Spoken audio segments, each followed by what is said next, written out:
नमस्कार दोस्तों, मैं सुनील सिंह। जैसा मैंने आपको कल प्रश्नावली 1.1 कक्षा 9 NCERT के गणित का खत्म किया था पढ़ा करके, उसी क्रम में बढ़ते हुए आज हम अपरिमेय संख्याओं को सीखेंगे। जैसा कि हम परिमेय संख्याओं को पहले सीख चुके हैं, यदि अपरिमेय संख्याओं की बात की जाए तो वे संख्याएं होती हैं जो पूर्णांकों के अनुपात के रूप में नहीं लिखी जा सकती। मतलब पूर्णांक बटे पूर्णांक के रूप में जिनको नहीं लिख सकते हैं वही होती हैं अपरिमेय संख्याएं। अपरिमेय संख्याओं के बारे में सबसे पहले ऐतिहासिक काल की बात करें तो लगभग 400 ईसा पूर्व में पाइथागोरस के अनुयायियों ने अपरिमेय संख्याओं के बारे में सबसे पहले पता लगाया था। उसके बाद √2, √3 ये सारी कैसी संख्याएं होती हैं? अपरिमेय। अपरिमेय संख्याओं की एक पहचान और होती है, वे संख्याएं जो दशमलव के रूप में लिखी होती हैं और दशमलव के बाद अंकों की ना तो पुनरावृत्ति होती है और ना ही उनका अंत होता है। इस प्रकार हम अपरिमेय संख्याओं के बारे में सीखेंगे। तो यदि परिभाषा की बात करें, अपरिमेय संख्याओं की परिभाषा की बात करें तो ये आपको मैं समझा रहा हूँ। ये लिखा गया है, अपरिमेय संख्याएं वे संख्याएं जिन्हें P/Q के रूप में नहीं लिखा जा सकता है, जहां P व Q पूर्णांक है तथा Q ≠ 0, यानी Q शून्य नहीं है। अपरिमेय संख्याएं कहलाती हैं। जैसे √2, √11, √15, पाई 1.010010001 इत्यादि। पाई के बारे में बहुत से लोगों को कंफ्यूजन होता है कि पाई बराबर तो 22/7 होता है, पाई बराबर 22/7 होता है, परंतु अब ये तो परिमेय हो जाता है 22/7, ये अपरिमेय हो जाता है। इसके बारे में आगे के प्रश्नावली में डिस्कस किया गया है, वहां पर बताया जाएगा आपको। फिलहाल यहाँ इतना जानिए कि पाई का ये पूरा शुद्ध मान नहीं है, पाई अपरिमेय है, ये परिमेय है, ये लगभग बराबर होता है।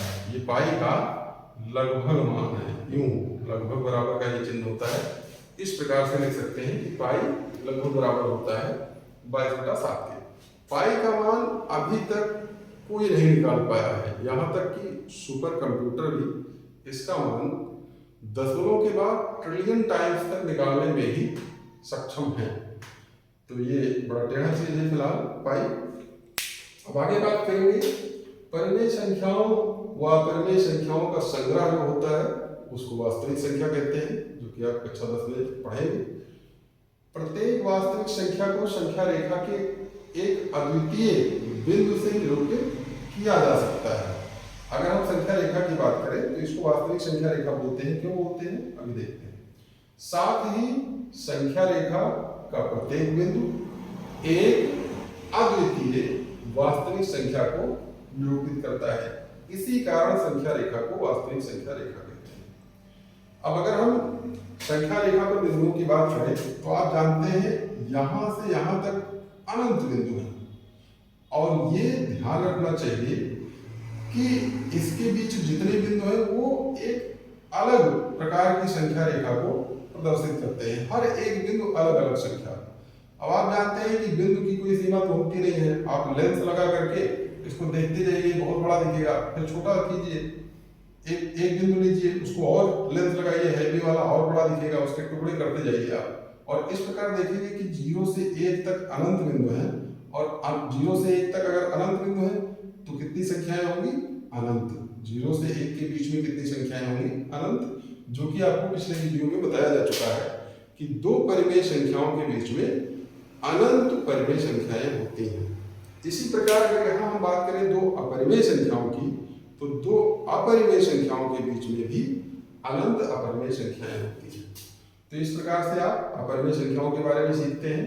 अपरिमेय संख्याएं वे होती हैं जिन्हें पूर्णांक बटे पूर्णांक के रूप में नहीं लिख सकते। अब इस प्रकार से हम NCERT की प्रश्नावली पे आते हैं। प्रश्नावली 1.2 है कक्षा 9 का, जो कि यूपी बोर्ड का है, हिंदी मीडियम में।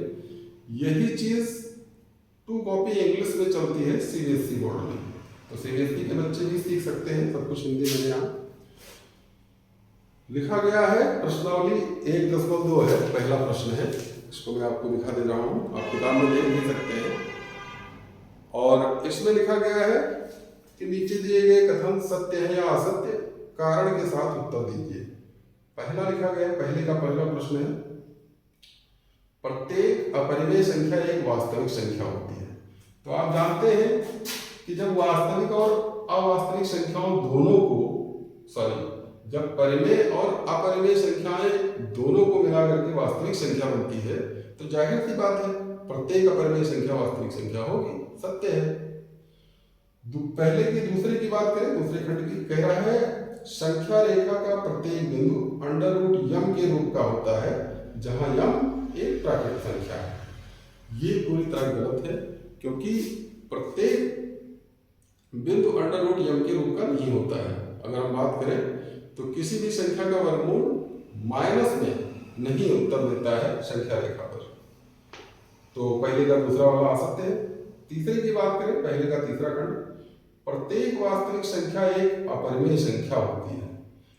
अब ये तो 100% सही है नहीं, क्योंकि परिमेय और अपरिमेय दोनों मिलाकर के वास्तविक बनती हैं। अब हम ये नहीं कह सकते कि सारी वास्तविक संख्याएं केवल अपरिमेय होती है, तो तीसरा वाला भी गलत है। तो पहले का तीसरा भी गलत है। अब क्वेश्चन नंबर 2 की बात करें तो कह रहा है क्या सभी धनात्मक पूर्णांकों के वर्गमूल अपरिमेय होते हैं?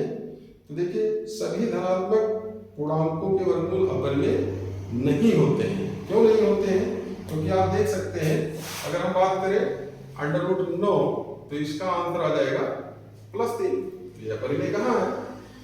हालांकि बहुत सी संख्याओं के वर्गमूल अपरिमेय होते हैं, बहुत सी धनात्मक संख्याओं के, लेकिन एक उदाहरण मिल गया, इसलिए ये बात गलत है। कह रहा है यदि नहीं तो एक ऐसी संख्या के वर्गमूल का उदाहरण दीजिए जो एक अपरिमेय संख्या है। ये उदाहरण आपके पास है।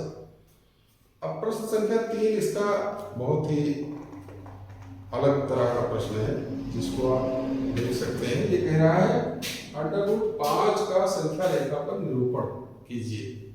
तो अंडर रूट 5 कैसे हम निरूपित करेंगे?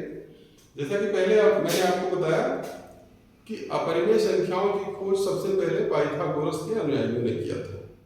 तो आप देख सकते हैं कि जब अंडर रूट 5, जो कि एक अपरिमेय संख्या है, जब इसको संख्या रेखा पर निरूपित करेंगे तो हम संख्या रेखा पर पाइथागोरस प्रमेय की सहायता लेंगे। सबसे पहले आपको क्या करना है, एक सामान्य सी संख्या रेखा बना लेनी है, उस पे अंकों को प्रदर्शित कर लेना है, 0, 1, 2, 3, 4 डॉट डॉट डॉट इत्यादि। चाहे तो आप इधर माइनस वाली संख्या भी दिखा सकते हैं। दूसरी बात क्या करेंगे, जो पॉइंट नंबर 2 है उसमें 90 अंश का कोण बनाती हुई एक रेखा खींच देंगे। उसके बाद क्या करना है आपको, चूंकि ये सारे दूरियां बराबर लेनी है आपको, यानी 0 से 1 के बीच जितना गैप है उतने 1 से 2 के बीच आप पटरी प्रकार से पूरी तरह नाप करके बना सकते हैं। तो पॉइंट 2 से 2 पर इस 1 के बराबर प्रकार से एक कट मार देंगे, तो यहाँ पर एक अलग बिंदु आपको मिल जाएगा ऊपर की दिशा में। फिर क्या करेंगे, 0 से ये बिंदु नाप करके प्रकार में ऐसे ले जाकर के एक चाप लगा देंगे। तो आपको जो ये पॉइंट मिलेगा यही आपका है अंडर रूट 5। और ये कैसे है अंडर रूट 5 आप देख सकते हैं, क्योंकि 90 अंश का कोण बनाया गया है, तो ये आपका बन जाएगा एक समकोण त्रिभुज। और जब ये समकोण त्रिभुज बन गया तो आप इसमें पाइथागोरस प्रमेय लगा करके चेक कर सकते हैं कि जब ये 2 है और ये 1 है तो ये आ जाएगा अंडर रूट 5। कैसे आएगा? क्योंकि आप जानते हैं कर्ण स्क्वायर बराबर क्या होता है, लंब स्क्वायर प्लस आधार स्क्वायर। अब चूंकि आपका लंब जो है वो 1 है और आधार 2 है, तो जब इसका स्क्वायर करके जोड़ेंगे तो आ जाएगा 5। और इस प्रकार से क्योंकि ये कर्ण स्क्वायर है, अब कर्ण बराबर कितना आ जाएगा, प्लस माइनस अंडर रूट 5। चूंकि दूरी को माइनस में लिया नहीं जाता है तो कर्ण बराबर 5 हो जाएगा।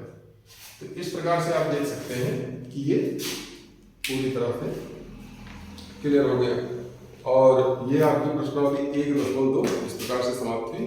अगले वीडियो में हम प्रश्नावली 1.3 के लिए जो कुछ महत्वपूर्ण चीजें हैं पहले उनको समझेंगे, उसके बाद प्रश्नावली 1.2.3 को हल करेंगे। धन्यवाद।